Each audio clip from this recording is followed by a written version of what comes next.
Which is not a radio sensitive organ. ऐसा कौन सा है जो रेडियो सेंसिटिव ऑर्गन अंग नहीं है?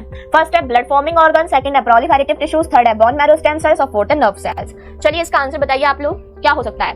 अगर तुम लोगों ने ध्यान दिया होगा तो जब मैंने एम्स 2024 का पेपर भी सॉल्व किया था तो उसमें एक क्वेश्चन आया था ब्लड कि जो कौन सा ऐसा होता है जो रेडियो सेंसिटिव ऑर्गन होगा, तो इस तरीके के क्वेश्चंस आते हैं। ओके चलो तो चलिए हम बात करते हैं यहाँ पे। तो तुम सबको अच्छे से पता है, उस टाइम पे भी हमने बात की थी कि जो ब्लड फॉर्मिंग ऑर्गन होता है इसको हम क्या बोलते हैं? लिम्फोसाइट्स बोलते हैं, जो मोस्ट रेडियो सेंसिटिव होते हैं। क्या होते हैं? मोस्ट रेडियो सेंसिटिव ऑर्गन होते हैं। क्लियर? तो ये मोस्ट रेडियो सेंसिटिव ऑर्गन्स होते हैं। अब बात करते हैं नेक्स्ट हम यहाँ पे प्रोलिफेरेटिव टिश्यू, जिसमें हम स्पर्मेटिड्स की बात करते हैं। तुम सबको पता है कि हम ये क्या होते हैं? ये भी रेडियो सेंसिटिव होते हैं। बात करते हैं बोन मैरो या फिर बोन सरफेस स्टेम सेल्स की बात करें तो ये भी क्या होती है? रेडियो सेंसिटिव होती हैं। क्लियर? अब जो क्या होती है नर्व सेल्स होती हैं, ये याद रखना, ये क्या होती है? Least radio sensitive. क्या होती है? Least radio sensitive.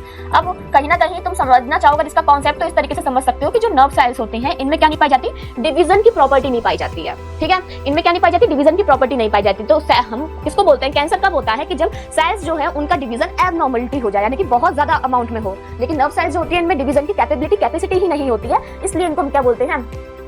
Least radio sensitive. Okay, division capacity इनमें नहीं होती है। क्लियर? तो इस कॉन्सेप्ट से आप इसको याद कर सकते हो। इसके अलावा चलो यहाँ से ही एक क्वेश्चन बता देती हूँ आपको, ना जो फेज होती है ना सेल साइकिल की फेज, उन सब का भी आपको याद करके जाना पड़ेगा कि सेल साइकिल की फेज में कौन रेडियो सेंसिटिव होती है, कौन रेडियो रेडिएटिव होती है, इन सब के बारे में आपको पढ़ के जाना पड़ेगा। और जब हम क्या करेंगे कि हमारी जो क्लासेस चल रही है, उन क्लासेस में जब मैं आपको इफेक्ट ऑफ रेडिएशन पढ़ा रही हूँ तो उसमें आपको मैं बताऊंगी कि जो सेल साइकिल्स होती हैं उसमें आप एस फेज एम फेज को किस तरीके से याद कर सकते हो। ओके, तो बाकी आपको सेल साइकिल फेज याद करनी है। इसमें आपको देखो सबको पता होगा कि यहाँ पे एम फेज जो होती है वो देखी जाती है। सेकंड हम यहाँ पे G2 फेज की बात करते हैं, ये यहाँ पे देखी जाती है। उसके बाद में G1 फेज जो होती है वो मॉडरेट रेडियो सेंसिटिव होती है, ये देखी जाती है।